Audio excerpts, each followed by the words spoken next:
I applaud their effort to make a decision now so that people can start to plan, staff can start to look for other jobs. Yeah, I am number one on some people's lists, and that would put Spency at number 2. I'm using him as a human shield right now. No, we don't have any at all. They made the statement that we will try later in August to open up Bender indoor pool under the pretense of offering swim lessons, because so many kids have missed lessons. So we are in the process of refunding all of the season passes that have been sold thus far, and all the people who had already pre-registered for swim lessons. But a big step. I think it was better that they announced it yesterday, being how cold, wet, and ugly it was, rather than Monday when they had originally said it, when it's supposed to be 80 and sunny. So I am thinking about moving to Antarctica, but it is, and we're all very sad, and many of the staff are sad and frustrated, but they understand. And many of the patrons that we've heard from are sad, but they understand. But there's also a big handful, and some of them are lap swimmers, that are upset with the whole thing. But I applaud that finally a decision has been made. I feel better because I can at least know what's going to happen this summer, or excuse me, what's not going to happen this summer. So I can't imagine that a lot of your cities and towns aren't right behind us. I know it's getting further and further in, and I'm thinking that I'm really thinking that you're going to have to start making decisions pretty soon. The patrons, the citizens, they're just not going to wait too much longer before it gets really ugly. So, but give your supervisors as much information as you can. Make sure it's accurate. But we stood to lose, and I know that not everybody believes that finances should be considered, but we were looking at losing $500,000. And that's a bunch of money.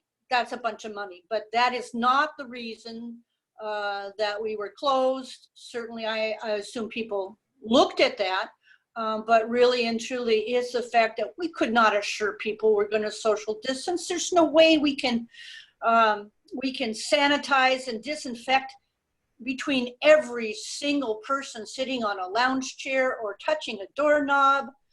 We were also looking at closing down some of the urinals and sinks and hand dryers because they were well within 6 feet.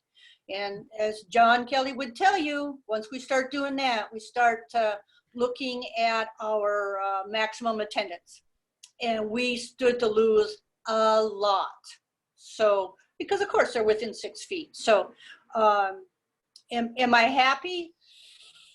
Am I satisfied? I don't know. I didn't want this coronavirus in the first place, but I am somewhat relieved that we finally have a decision. And I'm hoping that you guys get to that point as well. And now you can start what you're going to do this summer, because I personally am going to be the goddess of golf now. So I'm selling greens fees, carts, and beer. 1 beer for you, 1 for me. 1 for you, 1 for me. 2 for me. Yeah, and 1 for my friends. Tag along with you, Carolyn. Mason City also made the decision on Tuesday that we are not going to be opening our pools too and stuff. So I will move to Antarctica with you because, yeah, we're getting lots of wonderful. Absolutely. I will save a seat next to me. Perfect.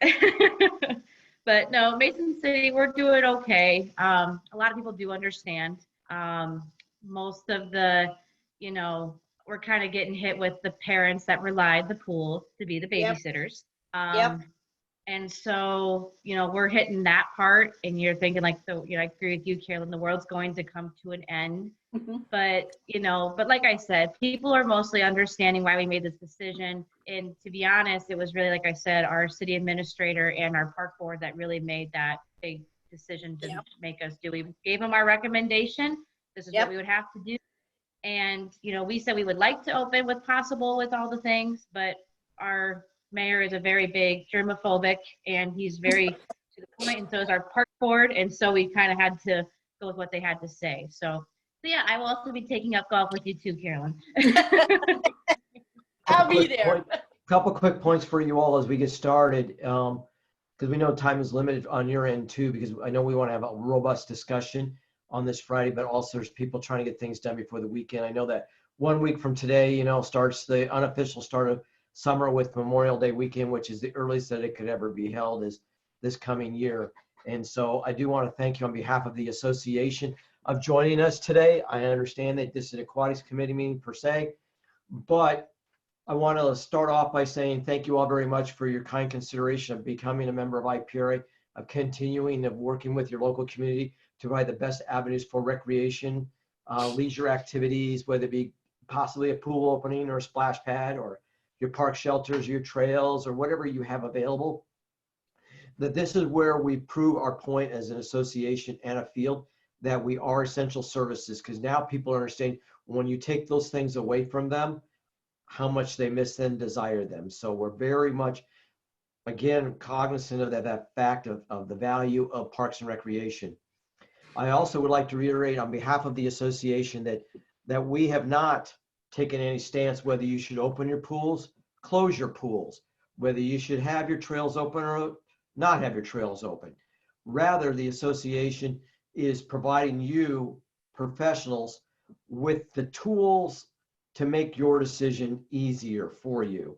And that will be tools for you, for your city council members, for your mayor, your city administration, as to making the command decisions that you're going to have to do within the next couple of weeks.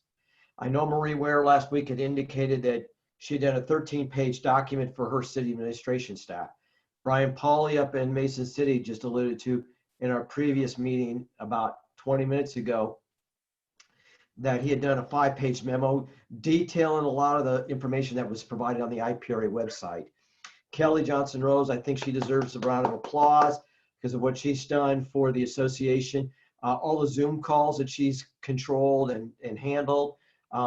Working, I can't even tell you how many Zoom calls she's been on. I know what I've been on, but I can't envision what she's been on. Not only for IPRA, but the NRPA and CDC and Red Cross and what have you, on both the state and national level. And then she's also organizing our website, which if you go to www.iapra.org, that has got an entire section on coronavirus, COVID-19, all those links, all of our surveys, everything that we have done. So I would encourage you, as well as Kelly would, to look at the IPRA website, use that as your resource tool, because that is fact-based. We don't look at Facebook pages, we don't look at tweets, we don't look at Snapchat and take rumor mill. We will only post information that is real news, that is factual based, that is not fake news. So that's what we're looking. So when you look at IPRA, that's what you're going to get. And she does a very good job of vetting all that kind of material. The same way that we will not, I stress, we will not post closing of public facilities unless they have been verified. So you may hear rumor that Nashua, Iowa swimming pool is closed. Until we hear from the Parks and Rec director, the city administrator, the mayor that is closed, or from the Iowa League of Cities. Another trusted voice is the Iowa League of Cities. So reach out to them. We will not post anything. And Kelly's working hard to get us an updated list of that. We know of some cities, she's going to share that with us shortly, that we know for a fact. If you know that your pool is closed for sure, not we think it might be, don't tell us that, because that doesn't really help. If you're closed, then tell us today so everybody can hear it and Kelly can get it written down and get it on the Excel spreadsheet. The next thing is a reminder that we are recording this for posterity so people can use it for the non-65 people that are joining us today. They can have access. She's going to post that to the YouTube channel of Iowa Parks and Recreation Association. Has got a YouTube channel where we're getting more views, and all of these videos are being transferred there. So that way you can share with other team members, whether it be your director, your assistant director, your mayor, so that you've got those kind of details. I do know that, remember, we do have a chat room off to the right-hand side if you access that. Everybody's on mute right now, so if you'd like to, you can talk. You're welcome to simply take off the mute. But at this point, I know, Kate, this is your show, Kate Connell, but I know that we're going to at least maybe jumpstart it with Kelly with the presentation that we've done for the Aquatics CU workshops. We've done it for 2 directors meetings yesterday and today. It's wonderful information. It's updated. It's fact-based information you can use to hopefully make a good, rational, logical decision what's best for your local community. So I'm going to toss this disinfected football to you, Kelly.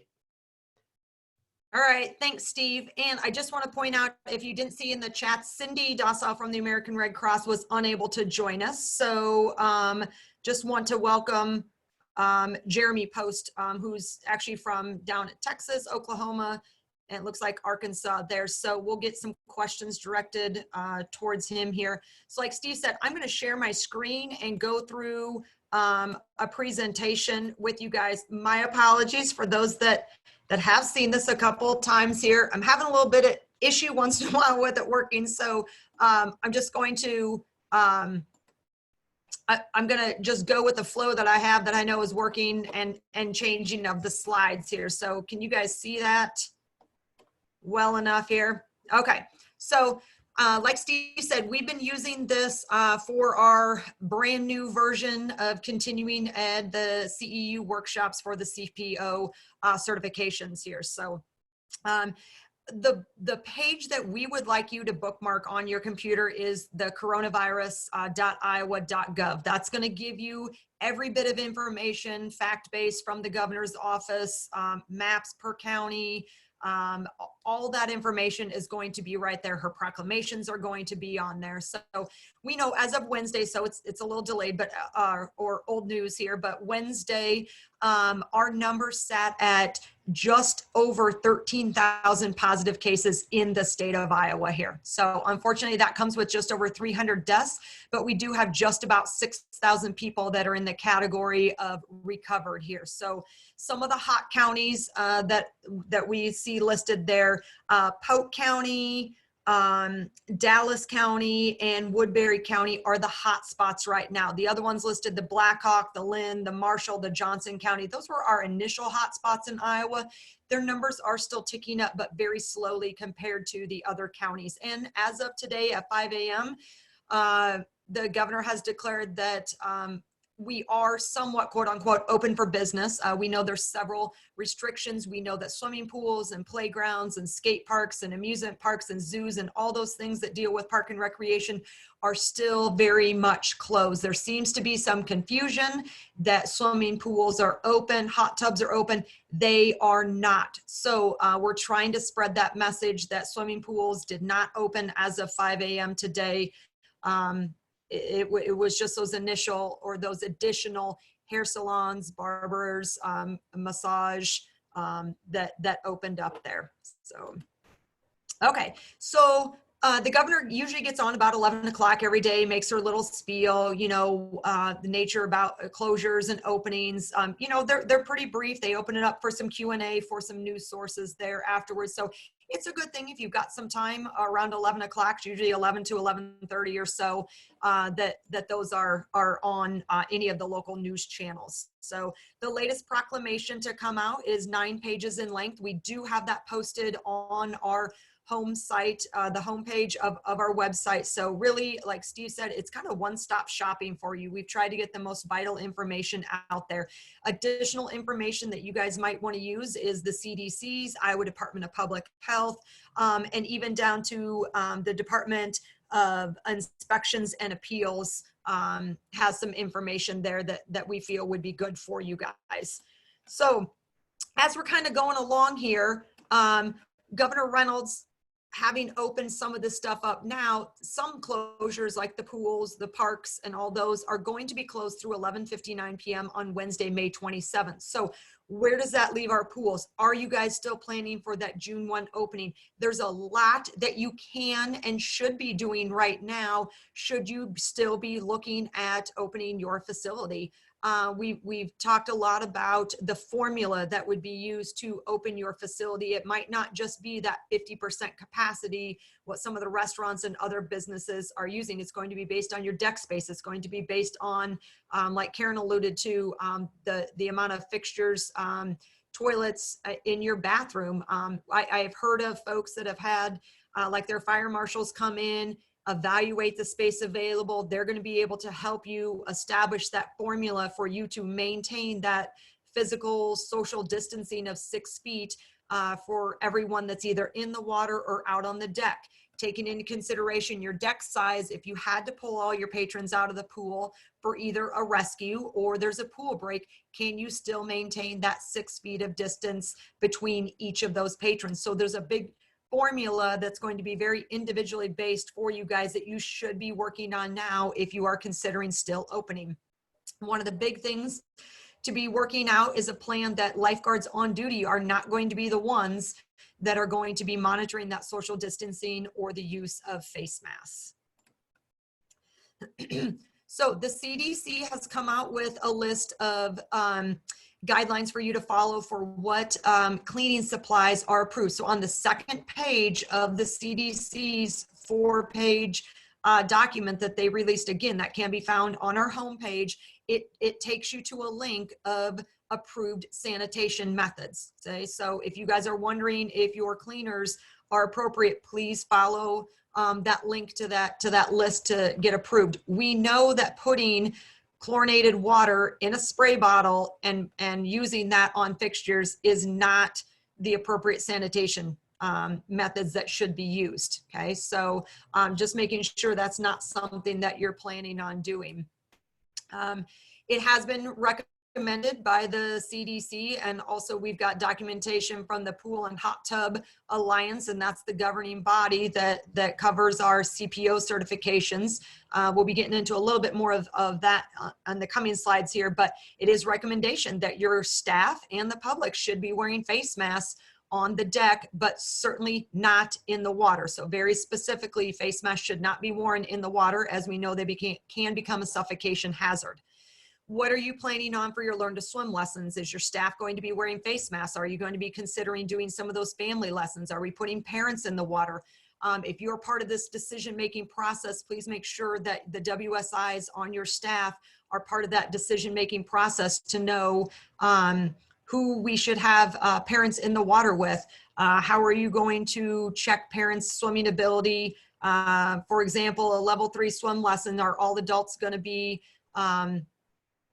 comfortable enough to take their child in the deep end for American Red Cross level 3 swim lessons? We certainly don't want to get into a situation where we've got an adult and a child both drowning, and now we've got lifeguards having to rescue that. So thinking and planning out those swim lessons, how you're going to do that. It sounds like some pools are going to go more towards swim lessons and water aerobics fitness classes where they feel they can maintain that social distance better.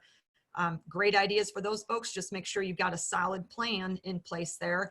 And another thing to consider is that Governor Reynolds has waived the start of school. It used to be August 23rd or later. That has now been waived so that school districts can get children back in the classroom sooner and do a few weeks of catch up. Now, school districts can't start early on August 1 and start counting their 180 days of school. This is just something to get kids back in the classroom, get a little bit of pre-learning before they start that mandated number of days or number of hours, whichever your district uses. So please be checking with your school district if you think they're going to be starting school early, for the fact that you don't want to plan on opening your pool as late as June 15th and then all of a sudden realize that school is starting August 1. Is that feasible for you guys to be opening if money is a consideration for opening? So let's get into a little bit about, we had Joe on a meeting a couple weeks ago from the CDC, and at the time the CDC had not put out their guidelines, but he did leave us with these 4 takeaways, and we know these takeaways are still in the guidelines that have been set forth. So considering the distancing in all areas on the deck, the bathhouse, the front counter, concessions, play features, even your lazy river, how are you going to maintain that, and who's going to monitor that? Who's going to monitor the use of face masks outside of the water? We know that's a recommendation for them to be wearing them. What's your protocol going to be for your increased frequency of that cleaning of the high touch points? And again, lifeguards should not be the ones required to monitor the distancing of your patrons or who's in the family unit there. So most of us in the state of Iowa are using American Red Cross. We do have others that have programs out there for lifeguard training, such as Ellison Associates, Starguard, YMCA, YWCA. Please check those websites because they have made modifications to their classes, such as blended learning options, and then doing some lectures via avenues such as Zoom or a Google Classroom. The American Red Cross has laid out some very specific guidelines as to what can be done online with little colored circles, and we'll let Jeremy talk about that probably a little bit later here too, but what can be done online, what needs to be done face-to-face, what can't be done right now if social distancing and gatherings are not allowed. So really good source to look at should you be considering opening and you want to get a jump start on your staff training or classes. There's some great resources out there for you guys to use.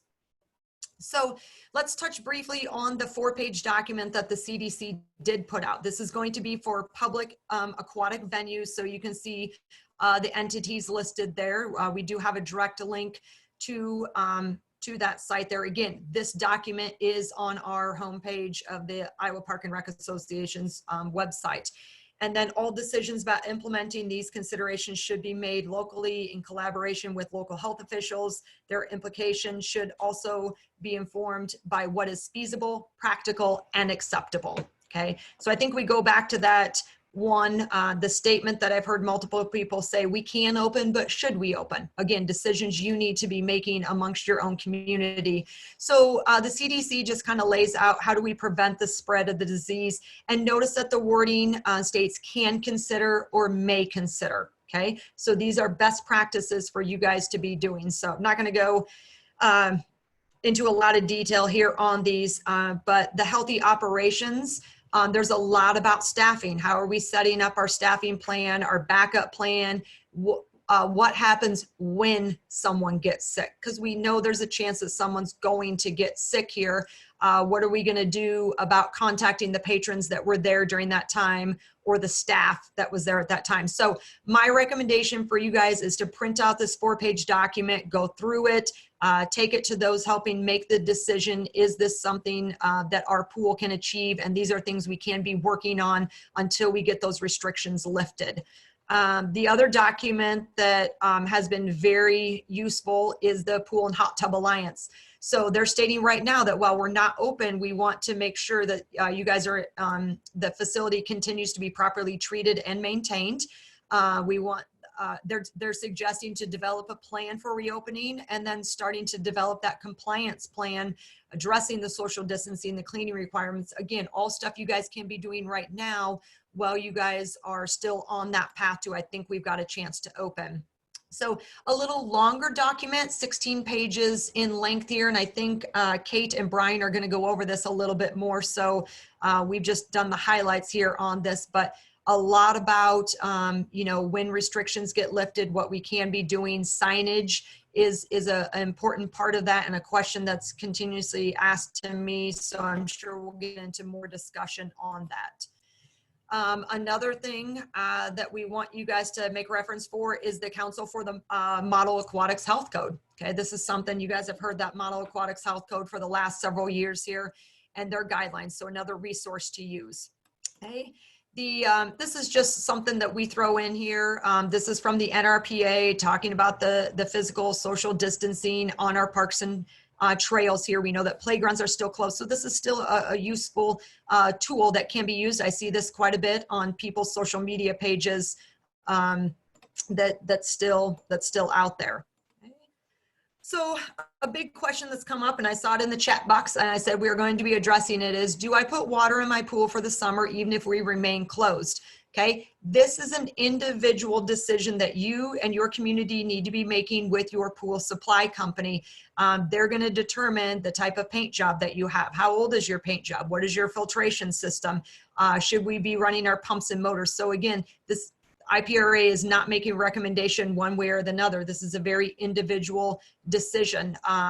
for those people that have decided to put water in their pool, they feel that's best for their pool. How are we going to communicate that to the public? How do we get that word out to the public that says, yeah, we know there's pool or there's water in our pool and it looks really nice, but no, we're not opening for the summer. Think about your social media campaigns and how you're going to address that prior before we start to get a bunch of angry customers that can't get into a pool. If you decide not to open the pool, what are the ramifications of a potential paint job or your diamond bright surface? And I'm just going to play a little video here. Takes a minute to load. But this just shows you what happens to, potentially can happen to a diamond bright surface if water is not put in the facility. So we're getting these bubbles in the diamond bright, and you kind of just, they're turning into spots where it's just kind of doing that. Is that because this pool's been sitting empty? It's been sitting empty so long. Okay, so that's what we kind of want to start with. Again, we're trying to get the same message out to everyone across the board for all the meetings that we're hosting. Our apologies for those that have seen us multiple times here, but we just think it's important that everyone across our state, whether you're in a CPO continuing ed class, whether you're in an aquatics meeting, we've done these at our directors meetings the last couple of days as well. We just want to make sure we're getting the same message out to everyone here.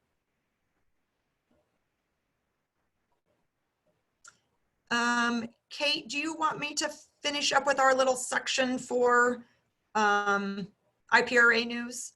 That'd be great. Yes, please. Thank Okay. you. Yep. So, and you have to remind me if I've forgotten something here, but one thing that was on the agenda was about our fall workshop. And just to let you guys know, we are planning on having a fall workshop. At this point, we are planning to have it as an in-person workshop. So we're going to be working through that. Obviously, we'll be watching closely the governor's proclamations at that time. Right now, the fall workshop is scheduled for September 14th, 15th, and 16th. And another entity that we're going to be looking at is the Iowa League of Cities. And Steve already mentioned them to be a trusted resource. And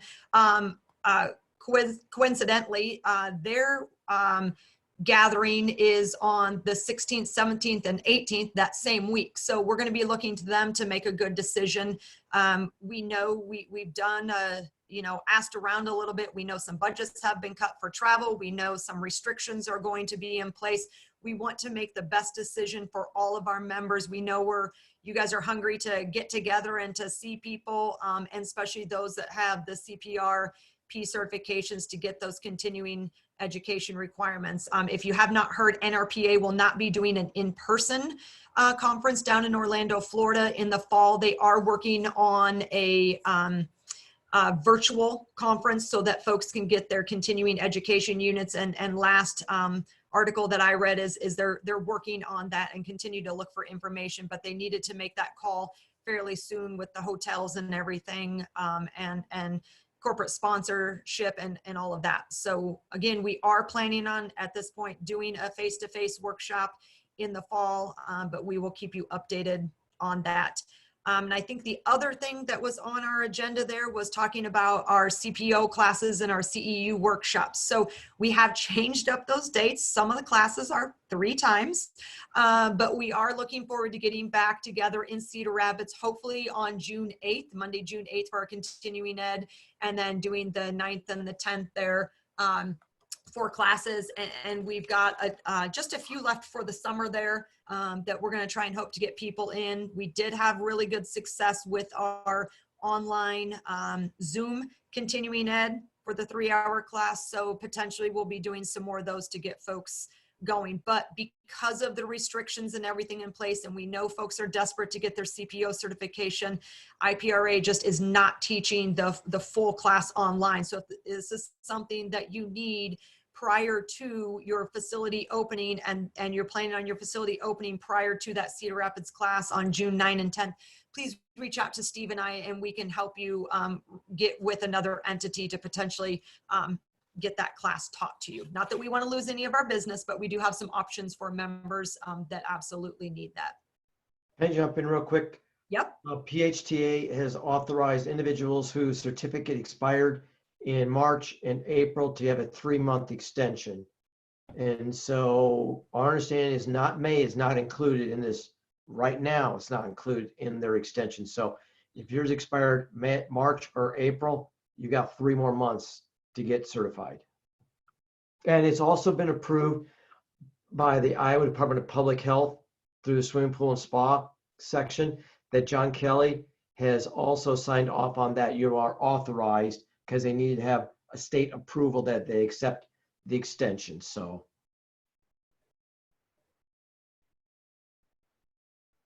Kate, was that it for our end?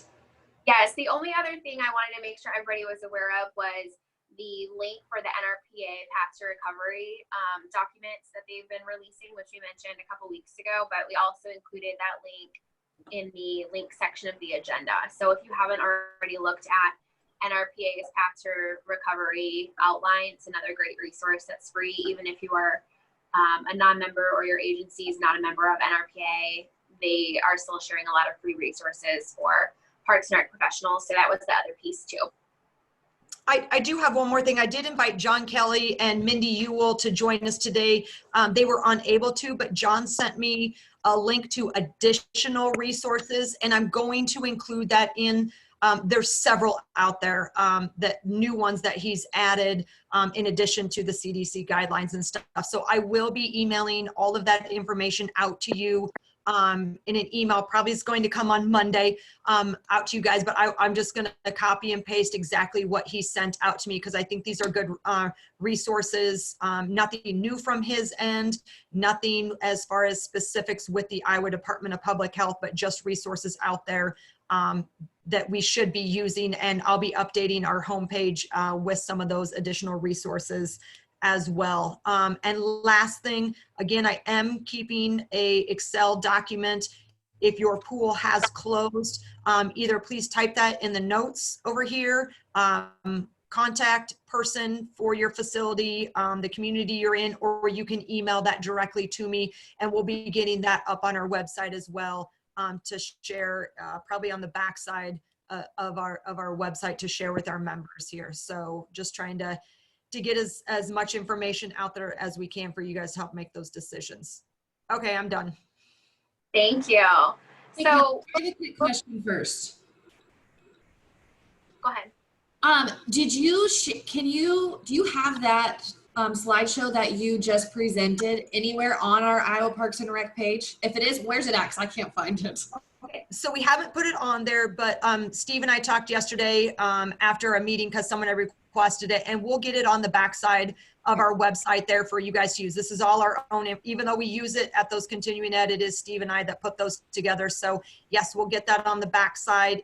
I know other people have asked for specifics to pull out of it too, so that will be for you guys to use there. Perfect, thank you. Yep.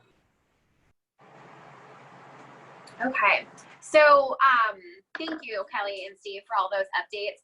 We're going to go through the rest of the agenda and kind of just do Q&A for each segment and see what questions pop up for folks. One of the things, so normally we don't have aquatics meetings this time of year. We're just focusing on the manager workshop and then opening the pools. So the transition from Carolyn to me, I just want to clarify, the way that IPRA committees are working now is that people are chair for 2 years after they've been co-chair for 2. So it's basically like a 4-year commitment to move through co-chair and then be the chair. That obviously didn't happen with me. So instead, I'm just chair. Brian from Clive is the co-chair of the Aquatics Committee. So he's on for the 2 years. And I think we're slightly off on our cycle. So I think it might be more like 3 and then 2. But we'll clarify that. But I did want to introduce that Brian will be the co-chair of the committee because he's going to help me run through some of these different pointers for the agencies. And then him and I can be touch points for you all as we're navigating this emergency, but then also, or emergency, maybe it's less of an emergency now, pandemic now. And then as we move back into the fall, hopefully with some normalcy and resume normal aquatics operations for our meetings and things. So with that, I'm going to turn it over to Brian first. We're going to talk through, we have 4 different agencies that have given recommendations. So we wanted to just highlight some of the big stuff for those of you that haven't been able to kind of comb through all of those from what our perspective seem like the big things. And then after each one, kind of chime in, talk through them, see what other things people noticed from the recommendations and what questions have come up as a result. So we've covered what we have so far from the Iowa Department of Public Health.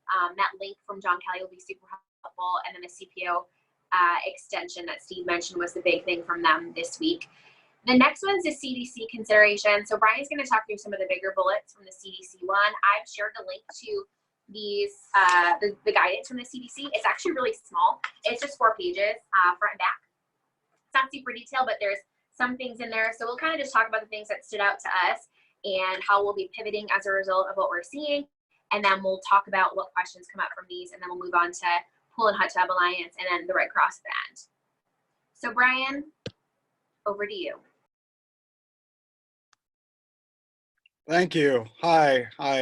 Yeah, so we've kind of all talked in and out a little bit with the CDC recommendations, but the 3 big ones that really are a struggle for aquatic centers right now is how the 6 feet looks within the pool, on deck, in the water, how the, I mean, we know that lifeguards are not responsible for the social distancing. So, you know, how we train our other staff that are not lifeguard, how they monitor the social distancing, who's family, who's not. So right now there's been some good discussions, but really it kind of comes down to how you organize yourself at your operations, your pool, your size. Like for example, maybe if I take Clive, I could essentially just open one pool and do a color coding type of scheme, but I have a bigger facility, so colors don't work. How do I navigate through that? And how do I educate? The other one that kind of, and feel free anyone else, you can chime in on this one, is the recommendation of masks with the issue of do we wear them, do we not wear them? Lifeguarding staff are going to be strongly recommended to wear masks. So then the issue of blowing the whistle, take the mask down, get in the water. And then I've seen some other discussions about what type of mask. So such as, you know, cloth mask. If they're guarding during the day, great. Cloth mask is great, but when they approach somebody, if they have to go rescue somebody, do they need to switch out to an N95 mask? I've seen some discussions on that. Not really clear with the CDC. They're just kind of saying, just recommending masks. I feel like I'm missing a third one. Kate, was there a third one I'm missing? The big one to me that we hadn't explicitly talked about prior was just the clause about shared objects. So I think that as we start to open, many of us are opening in some lessons and lapse in capacity. So just being aware about their guidelines for shared items and how you disinfect those items. And if you're allowing equipment and chairs and so on, that you have a really clear cleaning process for that, and also someone that's designated to do that. I mean, that's the big takeaway from the CDC that we've been talking about. I feel like we've known for a month now that their recommendation is masks, and lifeguards should not be doing anything except for surveilling when they're on, and then someone else should be the enforcer. That's correct. The other one that I don't know if it's so much CDC, it just kind of keeps coming on my desk lately. The 50% versus 50 people. I know there's been some confusion on that. As far as I understand, it still kind of mandates to the federal government phase operations of 50 people or less, not 50%, as compared to restaurants and bars and stuff. So if pools do open up, it will probably, I'm getting a sense, some of the conversations I'm having here throughout the communities is it will be centered around the people and not percentage. So.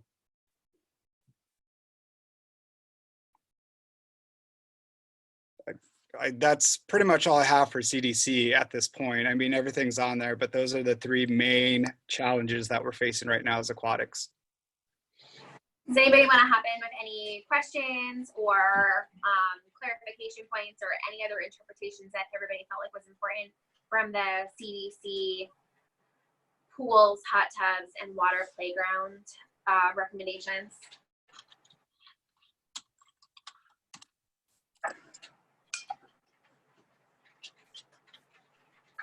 Okay, so we'll transition over to the Pool and Hot Tub Alliance then.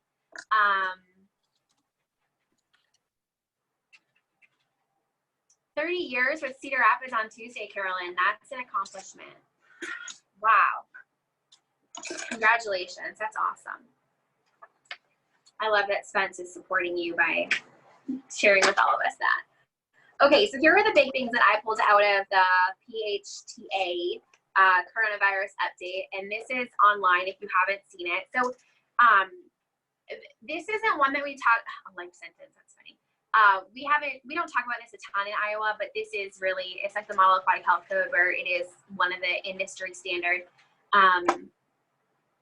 Yeah, that's a good question. I'm gonna interrupt myself real quick to answer this question. So the face mask advice means that it's recommendation. So CDC and the Pool and Hot Tub Alliance, these are not regulatory agencies. So they are recommendations, which means that if you elect not to require your staff to wear masks, then that is up to you.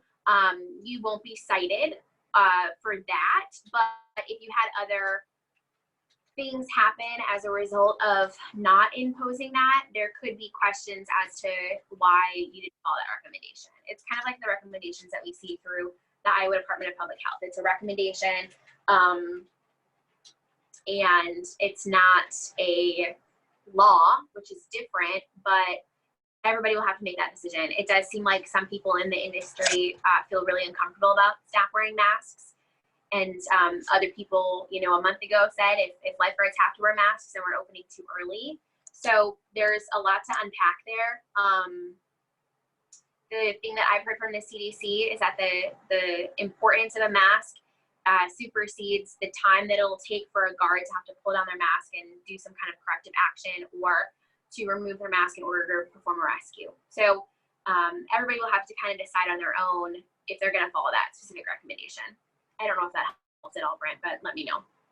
Okay, so the big things I wanted to point out from the Pool and Hot Tub Association are the distancing requirements and the restriction on capacity. So they are suggesting that you evaluate all of your current restrictions to make sure that you're aware of what your state and your comfort level is with restrictions on capacity, the distancing requirement, that you're also putting up adequate signage, which we see in the CDC as well, that you have screening requirements for staff. So this should be something that is listed and there's a policy for what you do every day when staff comes in, and it's uniform and really made into an operational policy, a standard of practice. There is an inspection and verification requirements, which I'm not seeing any from the state that we need to have in place before we reopen. It's just some additional states might have those. And then whatever rules you need to be aware of if you're doing concessions. We don't have concessions in Iowa City, so I'm not super worried about that part, but I thought some of you might be aware of that.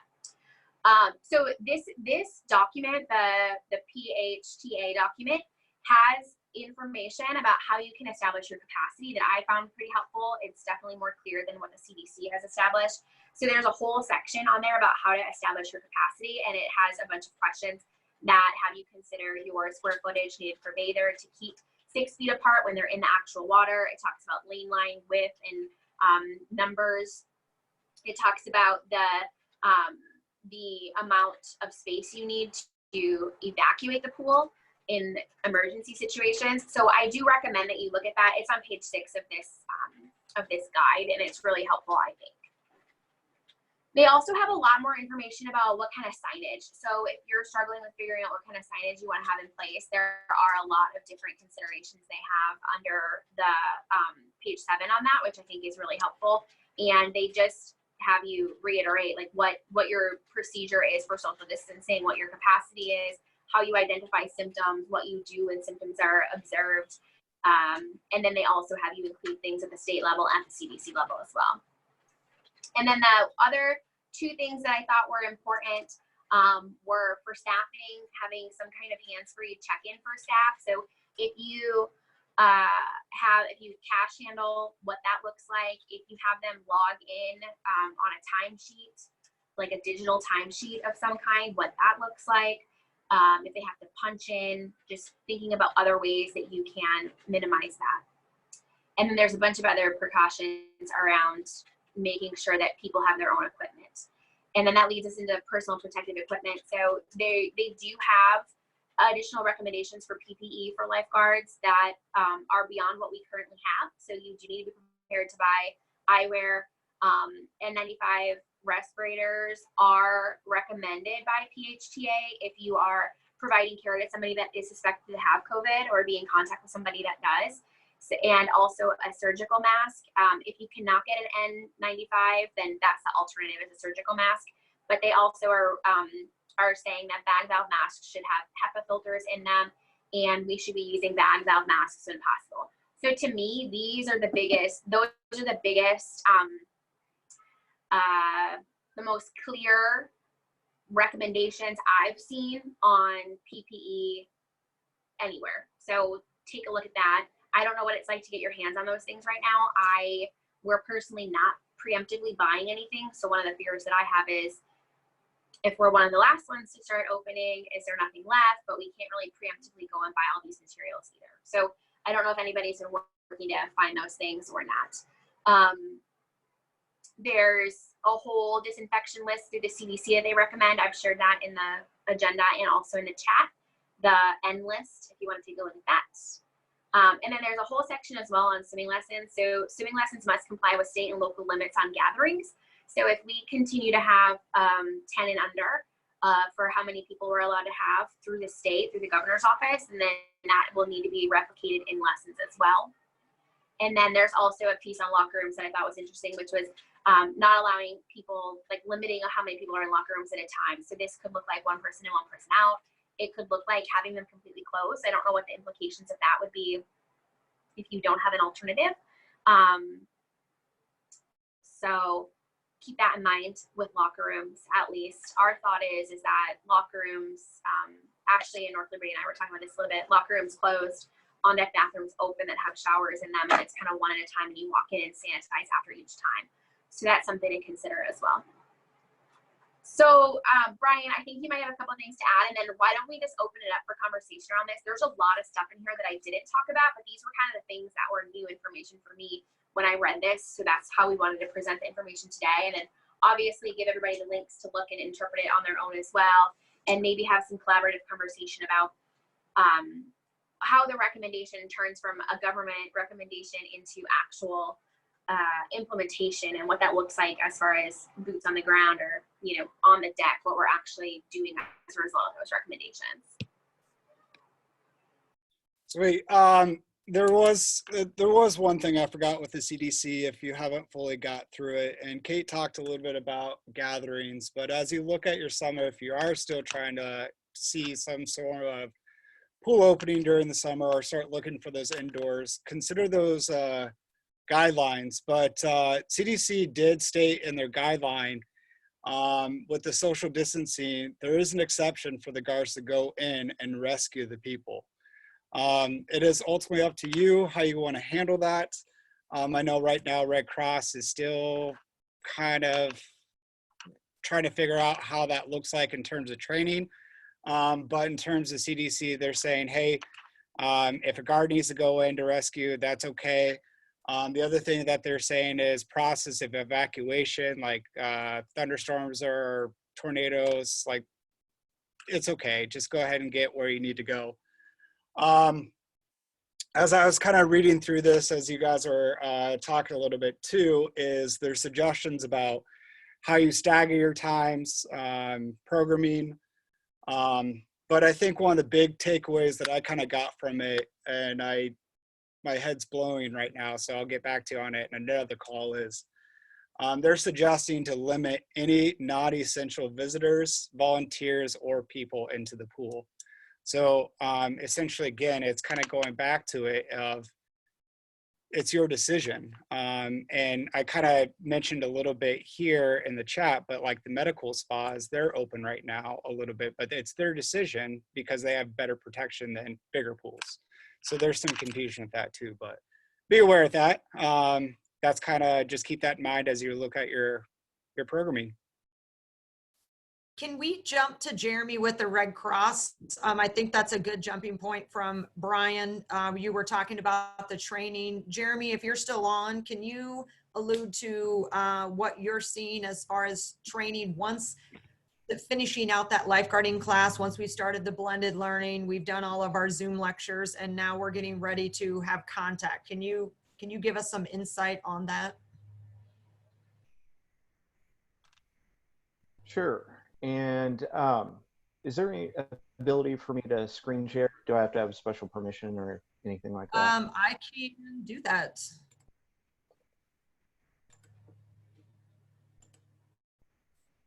Okay, you are a co-host. You should be able, can you see your screen share down there? Yep. Okay. I do. Thank you.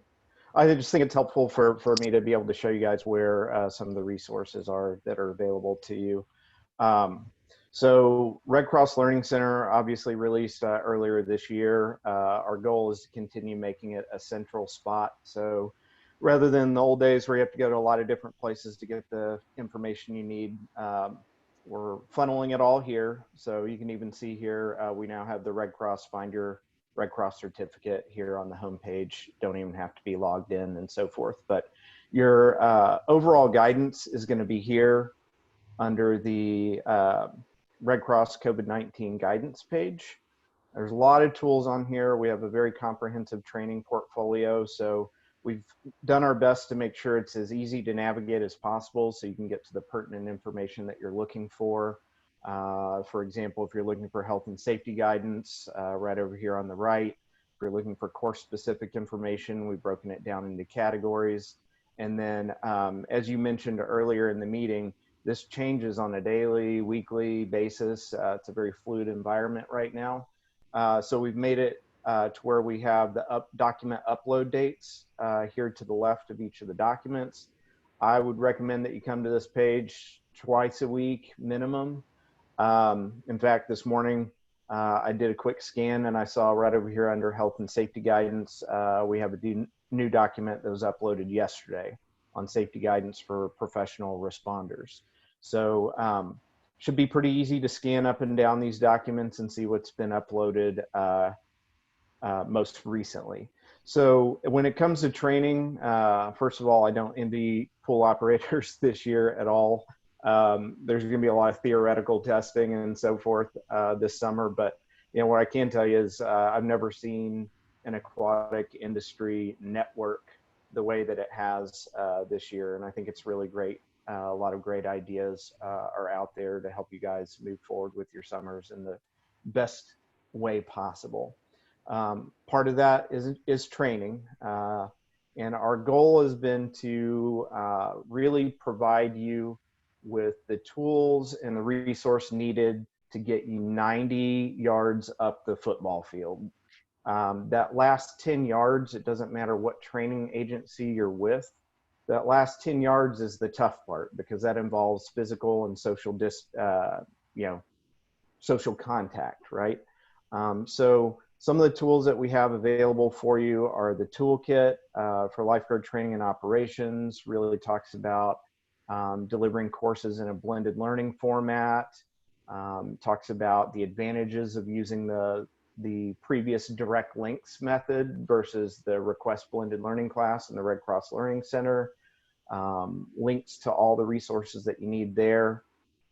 We also last week, or I can't remember, my weeks blur together now. So you can see here on May 6th, we updated lifeguarding interim virtual skills training.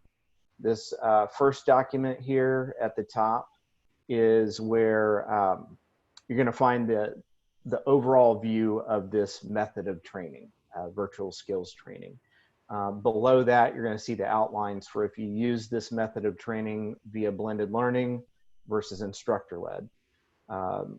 The document is going to kind of urge you in the direction of the blended learning outline, only because when you're teaching instructor-led through virtual means, there's a lot more technology involved. It becomes a lot more complicated to stream videos in an effective and high quality manner. So we really do, kind of push you towards the virtual skills training for blended learning. But this outline is really nice. I'll open it up real quick. It's laid out, it's color coded, it's got a legend, talks about, shows which things are lecture and guided discussion, which are activities, which are water skills practice, and which are land skills practice. So you can scroll through here and quickly see what sections of the course involve water, what sections of the course are lecture, and land skills practice. So that's kind of nice there. And then in this overall kind of summary document, this is where you'll see information on the course delivery methods, class sizes, how to schedule it, professionalism when you're teaching a class through virtual means, technical requirements before the start of the class, kind of how people should angle their computers in order to see things the best way, training equipment. So it's a very it's a pretty robust document here. And then I think a little bit farther down, you'll see some of the course modifications, lectures, activities, guided discussions. We obviously don't recommend that you use the human knot at this time, or breaking up into small groups. Small group activities can be challenging in a virtual way, or if you decide to do in person with social distancing, we don't want you breaking up into those groups. So these are a list of things that typically are set up that way that we're allowing you to do as guided discussions currently. Okay, so just kind of wanted to show you all that document. The one that was uploaded today, I'd like to show you as well, the safety guidelines for professional responders. And I went ahead and opened it up just so that it would be a little bit quicker here. Can you all see this? No, we're still on the other one, Jeremy. Okay, technology, right? Let's see, maybe new share. Okay, here we go.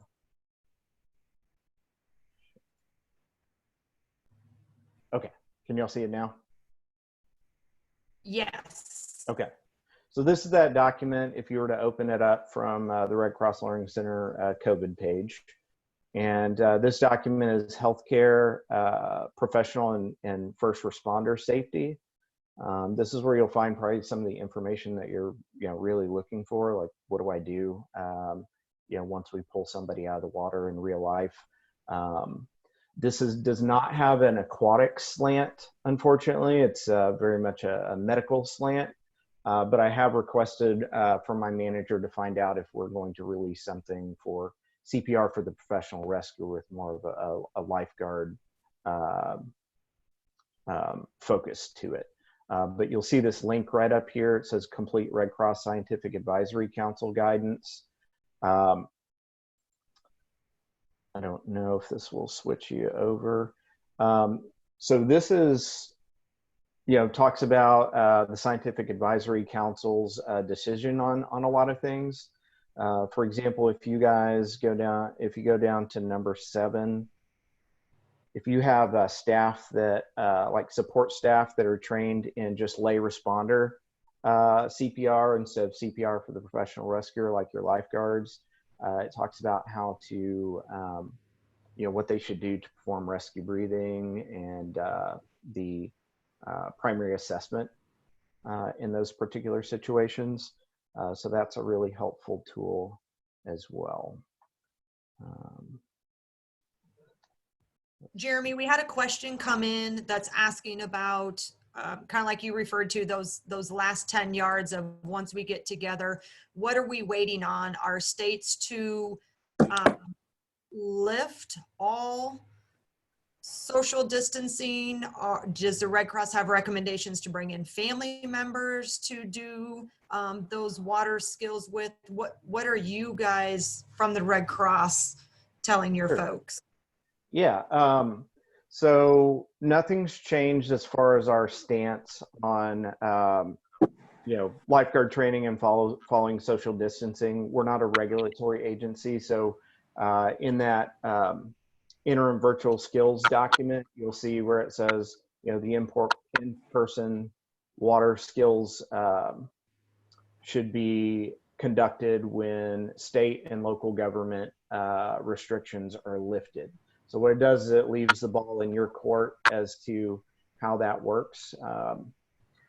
I have heard lots of creative things, like what you're talking about, bringing in a family member, or, a lot of the lifeguard training program promotes rotations so that lifeguards get a chance to practice with all the different body types that are in their classes and so forth. A lot of people that have to open and are going to offer this training are going to say, this is your partner and this is your partner for the whole class. So that, rather than being exposed to 9 other people in the class or more, the exposure is limited to 1 person. Those are not Red Cross directives, so disclaimer there. That's just a lot of what I've been hearing. We're still, on that level of, we don't recommend because, the CDC's recommendation is still for social distancing, and that is not 100% possible with a lifeguard class. So that being said, we're not regulatory. Your course records are not going to be blocked.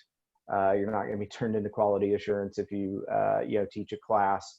It's more of, there's not a one-size-fits-all solution when the country is opening up at different phases, different times, local levels, state levels, and, some of the local levels are different from, the municipality next door. So it makes those types of decisions very challenging.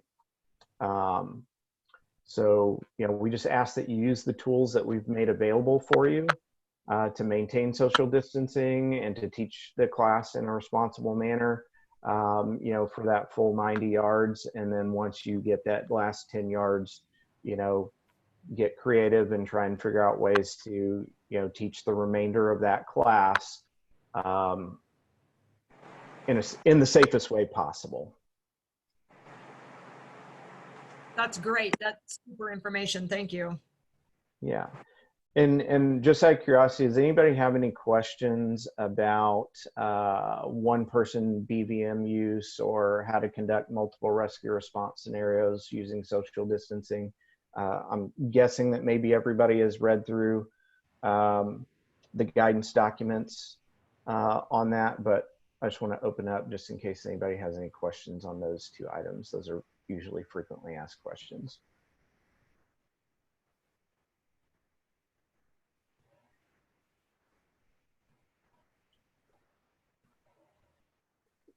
Doesn't sound like anything at this time. If you're able to stick around, Jeremy, you're welcome to stick around if something comes up, but we understand time constraints for you if you've got another meeting to hop on or something else to do here.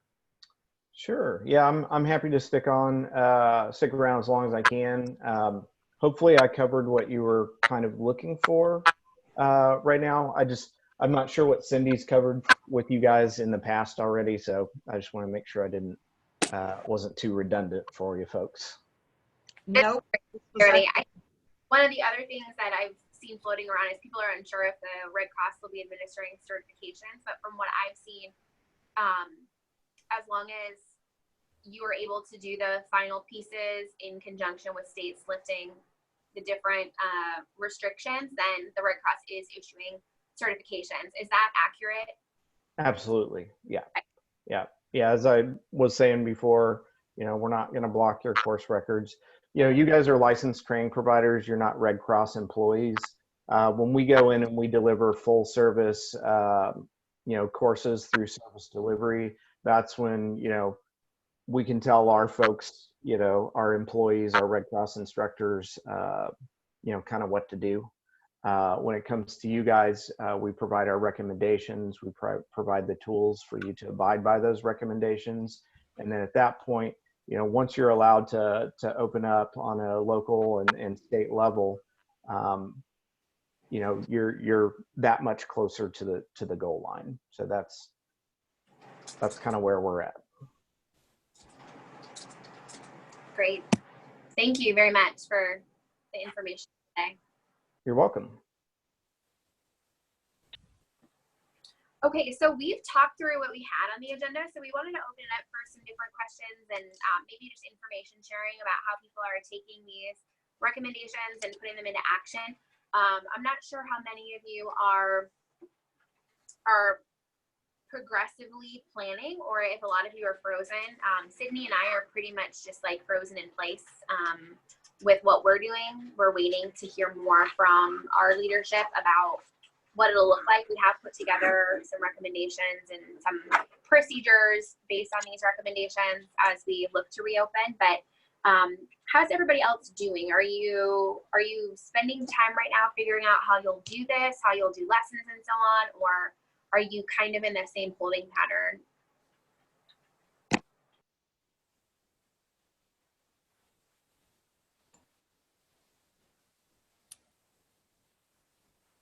Why don't we ask Brent Brown? Brent, you just announced yesterday, I know you've been on a lot of Zoom calls with us lately, but Brent has announced that they are closing their facility, even though they got a bunch of repairs done last year. And then they got a brand new splash pad that opened up, I think, August 1st last year. And then, so what is the perception? What's going to happen within the Sergeant Bluff area? Then maybe if John Burns is on, what's shaking out in Sioux City, because they're in the hotbed. Yeah, like you said, it's hitting Woodbury County pretty hard right now. We're can't be first. I guess you can be second in the COVID. So good news is the last 2 days, we've had twice as many people recovered as have gotten it. So hopefully that's encouraging news coming from us. Yeah, basically, our city council decided with the fact that, it was just going to be too much of a safety risk and not being able to open up until July. We're kind of like everybody else. The financial and the safety risk didn't outweigh the rewards or the positive stuff of having the pool open and being able to do it. So we're holding on hope for the splash pad. Like I said, depending on when they open those up for playground use and that kind of stuff, we're looking at. If we do open, we'll have a splash pad attendant over there, so we'll probably transition some pool staff to that, and they'll be in charge of maintaining some social distancing things as well as cleaning at that area.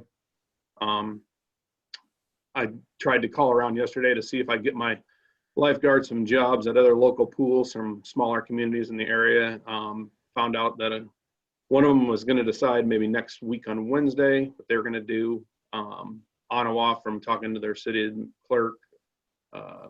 Said they were going to close for the summer. So yeah, we won't be the first, and I'm sure we won't be the last that are gonna call it just because it's so uncertain. So as far as what I'm doing, I'm off at noon. I'm going golfing, baby. I'm with Carolyn, probably gonna have a beer.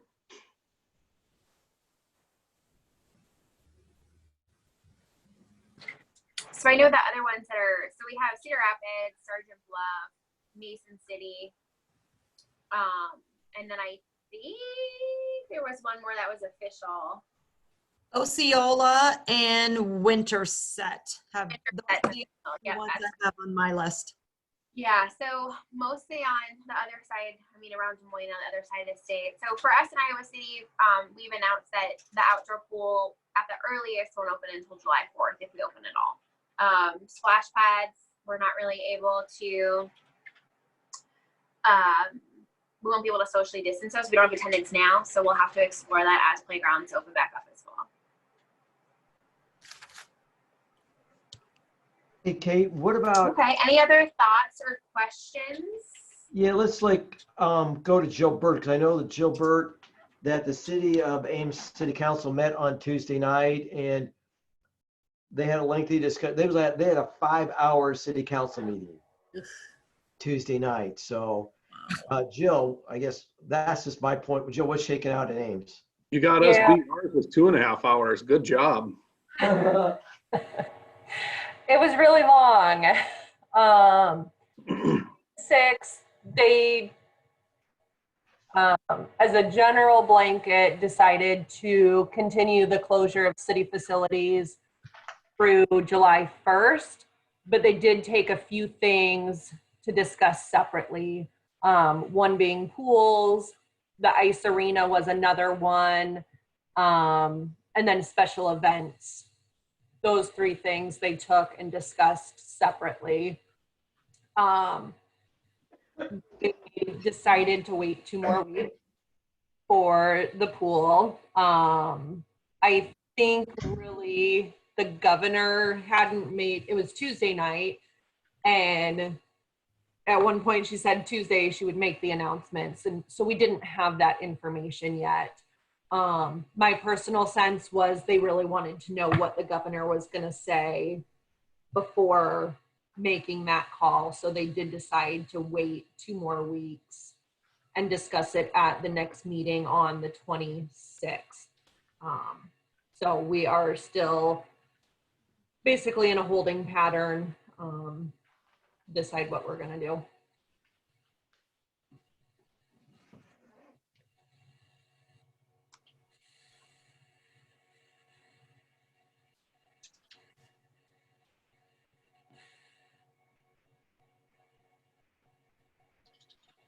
Okay, well, if we don't have other information we want to share or other things we want to tackle, I think we could probably end it here. I always feel kind of funky ending these meetings because there's like never any resolution really. It's just like, okay, we'll see what the afternoon brings. But if anybody has anything else to share, hop on now. Brian, I don't know if you have anything else, or Kelly. But if not, we'll wrap up here. Just to encourage everybody to stay as positive as we can. I think this next week is going to be a big one for a lot of us as far as what we're announcing. I think we've just begun seeing who's going to be closing, unfortunately. So just as best as we can, just supporting each other. I think these decisions are hard on the community too. And, you know, they don't see all the things that we put into these decisions, unfortunately. So just do the best we can to support each other and stay connected. Thank you to Jeremy from the Red Cross for jumping in and having some different things to show us on the website. We really appreciate that. And yeah, thanks everybody. Thanks, Kate. Thanks. Happy Friday. Thank you. Thanks, Kate. Thanks, everybody. Good luck. I'll be thinking Bye. about everybody. You guys, Carolyn, I'll be calling you. Feel free to call me because I made all the plans. I got everything kind of ready to go.